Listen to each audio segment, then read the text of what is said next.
السلام عليكم ورحمة الله تعالى وبركاته. روبرتو كارلوس خرج بتصريحات قوية جدا.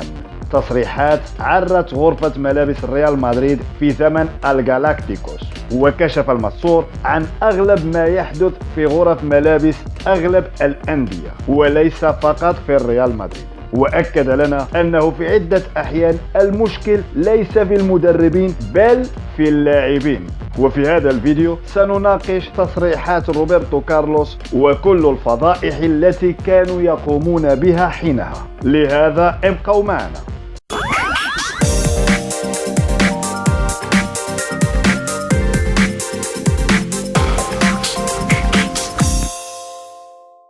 روبرتو كارلوس في لقاء خاص وحصري تطرق لحقبة الجالاكتيكوس الذي كان يضم أسماء رنانة وقوية مثل رونالدو الظاهرة وراول وكارلوس وزيدان وفيغو وكاسياس وبيكام، وفضح أسرار غرفة الملابس والسلطة التي يكتسبها اللاعبون بفضل نجوميتهم وإنجازاتهم وحب الجماهير لهم، وكيف أنهم قادرين على طرد مدربين من الفريق. فمثلا يقول أنه عندما أتى كاماتشو لتدريب الريال مدريد بتاريخه كلاعب مدريدي سابق ورمز من رموز السبعينات والثمانينات، حاول أن يفرض عليهم التدرب باكرا، وفي أول يوم قال لهم: غدا أريدكم هنا في الساعة 7 صباحا، فرفضوا. ومثل ما يقول روبرتو كارلوس، كاماتشو لم يدم سوى 10 أيام وتمت إقالته في الجولة الثالثة لأنه لم يكن يحظى برضا اللاعبين،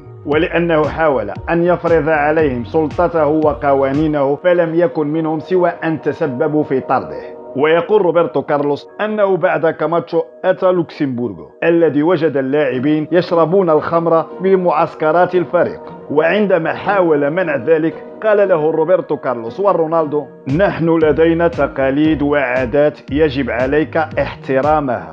وعندما حاول منع الخمر عن غرفة الملابس لم يدم سوى 1 أشهر حسب كلام روبرتو كارلوس، والتدريب معه كانت تبدأ حتى 11 على عكس ما حاول أن يفرضه كاماتشو. يعني فضيحة وفضيحة بجلاجل مثل ما يقول إخواننا المصريون. خمر وسكر في المعسكرات وغرف الملابس، ما هذا؟ هل هذا فريق كرة قدم أم حانة وكباريه؟ صراحة فضيحة وفضيحة مدوية ما صرح به روبرتو كارلوس أمس، أمور لا يصدقها العقل بتاتا لكنها للأسف حقيقية. روبرتو كارلوس فضحهم وعراهم وفضح نفسه أيضا، وأكد أن ما قاله فلورنتينو بيريز عندما استقال في 2006 كان حقيقة.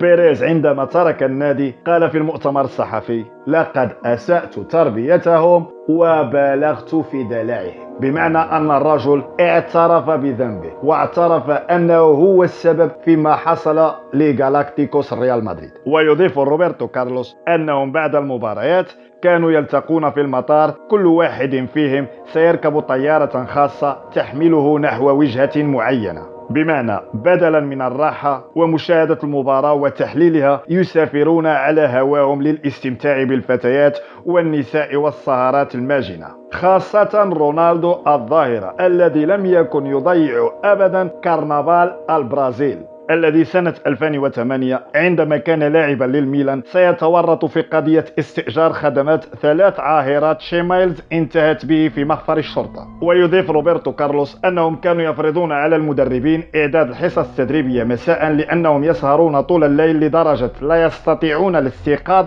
باكرا للتدرب. وهنا يذكر النجم البرازيلي المدرب الإسباني ديل بوسكي بسعادة، ويقول: ديل بوسكي كان يعد الحصص التدريبية في المساء وكان أكثر من مدرب، كان صديق لنا، فلم يكن يعد الحصص التدريبية في 11 لأن الأغلبية لم تكن تحضر. فضيحة حقيقية، لاعبين غير قادرين على الحضور للحصص التدريبية في 11، هذه كارثة ووضع مخزي. كيف يعقل أن لاعبين محترفين لا يستطيعون الاستيقاظ باكرا للتدرب؟ هذا أمر يند له الجبين صراحة. ويضيف روبرتو كارلوس: شخصيا كنت أتمنى ألا نلعب الأحد حتى أستطيع حضور سباقات الفورمولا 1، كانت حماقة، كنا نسافر في كل الاتجاهات ولا أعلم كيف كنا قادرين أن نرتكب هذه الحماقات. صراحة ما كانوا يفعلونه لم تكن حماقات، بل فضائح، فضائح يند لها الجبين. وحقيقة عندما نطالع بعض التصريحات الأخرى العابرة مثل التي خرج بها هليب حول حضور رونالدينيو وديكو سكرانين للحصص التدريبية مثلا، أو محاولة اغتصاب لاعبي أتلتيكو بيلباو لفتيات في فندق معسكر الفريق، أو تنظيم لاعبي منتخب المكسيك حفلة ماجنة بوجود عاهرات قبل المونديال، نتأكد من صحة كلامه وأن ما خفي كان أعظم. دون أن ننسى واقعة بيتيس عندما نظم لاعب بيتيس بنخامين في 30 من أكتوبر من سنة 2001 حفلة هالوين في بيته أيام قليلة قبل المباراة، واستدعى لها اللاعبين وفتيات، وكيف علم بذلك الرئيس لوبيرا وهاتف المدرب في منتصف الليل يطلب منه أن يرافقه إلى الحفلة لإنهائها. ويقول بنخامين أنه عندما شاهد الرئيس لوبيرا والمدرب خوان دي راموس يقفان على باب منزله بدأ يرتعد وفر هاربا يصرخ إنه الرئيس إنه الرئيس. ويقول خواكين أنه لن ينسى